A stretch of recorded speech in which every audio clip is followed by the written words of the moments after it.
Hi friends, ఢిల్లీలో జరుగుతున్న పార్లమెంట్లో బడ్జెట్ సమావేశంలో మన ఏపీకి అమరావతి రాజధానిని నిర్ణయించిన మన ప్రధానమంత్రి గారికి, పవన్ కళ్యాణ్ గారికి, చంద్రబాబు గారికి నిర్మలా సీతారామన్ గారు బడ్జెట్ రూపంలో 15,000 కోట్లు మన ఏపీ రాజధానికి దక్కినాయి.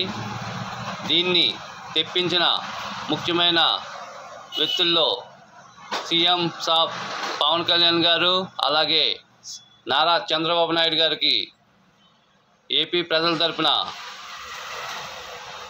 ధన్యవాదములు. 1953లో కర్నూలు రాజధానిగా వచ్చింది. ఎప్పుడు మనకి ఇన్ని సంవత్సరాలుగా, ఇన్ని దశాబ్దాలుగా ఇంకా కొట్టుకుంటూనే ఉన్నాం. అన్ని రాష్ట్రాలు ఏర్పడ్డాయి, భాషా ప్రయుక్త రాష్ట్రాలు ఏర్పడ్డాయి.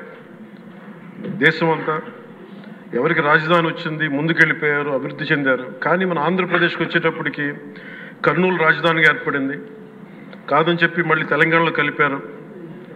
కొన్ని దశాబ్దాల తర్వాత మళ్ళీ విభజన జరిగింది. మళ్ళీ రాజధాని కోసం ఎత్తుక్కుంటూనే వచ్చాం. కింద మీద పడి 14 నుంచి 19 చాలా కష్టంతో ఒక రాజధానిని అత్యంత ఖర్చుతోటి నిర్మించే దశలో ఉండగా, పరిస్థితులు అనుకూలించగా గత ప్రభుత్వం వచ్చింది. వాళ్ళు 3 రాజధానులు తీసుకొచ్చారు. ఎప్పుడు కూడా ఇన్ని సంవత్సరాలు, ఇన్ని దశాబ్దాలుగా మనకు స్థిరమైన రాజధాని అనేది ఒకటి లేదు. అది బేసిక్గా అది కేంద్ర బిందు ఒక అభివృద్ధికి, ఒక రాష్ట్రానికి.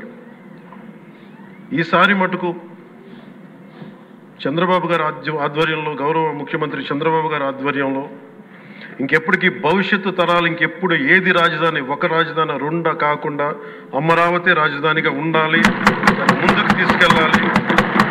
దానికి మేమందరం సహకరించాలి, సహకరిస్తామని ఈ సందర్భంగా మీకు తెలియజేసుకున్నాను అధ్యక్ష. Bharat, no plastic covers. నేను మీ పులిహోర.